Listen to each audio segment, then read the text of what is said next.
The Nile is the second longest river in the world and the only one that flows through the Sahara and brings its waters to the Mediterranean Sea. The Great River still hides its source, leaving explorers stumped. The question of the origins of the second longest river on the planet has puzzled people for thousands of years.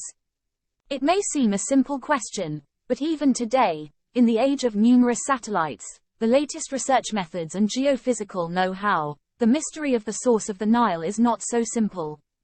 It is believed that the ancient Egyptians explored the Nile as far as Khartoum, today the capital and second largest city of Sudan, and decided that the source of the river was the Blue Nile, which for its part originates in the Ethiopian mountains. The expedition was ordered by Pharaoh Ptolemy II Philadelphus, who ruled Egypt from 283 to 246 BC. And the ancient explorers were on the right road, but there is no evidence that the ancient Egyptians studied another puzzle, the White Nile. Today, however, it is generally accepted that the Nile has two origins, the Blue Nile and the White Nile. They meet in the Sudanese capital of Khartoum and then flow north into Egypt.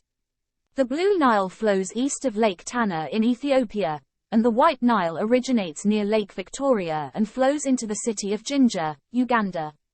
Therefore, Lake Victoria, at the same time the largest lake in Africa, is often considered the source of the Nile. The famous traveler and explorer Christopher Ondaatje followed the beaten path of ancient people in 1996 to discover where the Nile River begins. He found that the waters of Lake Victoria flow into Lake Albert.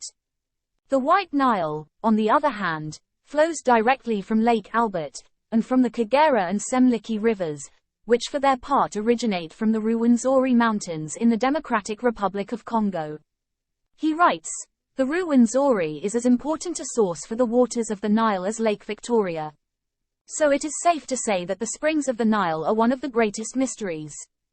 It has no single source and fills its waters because of a complex system of rivers and other bodies of water.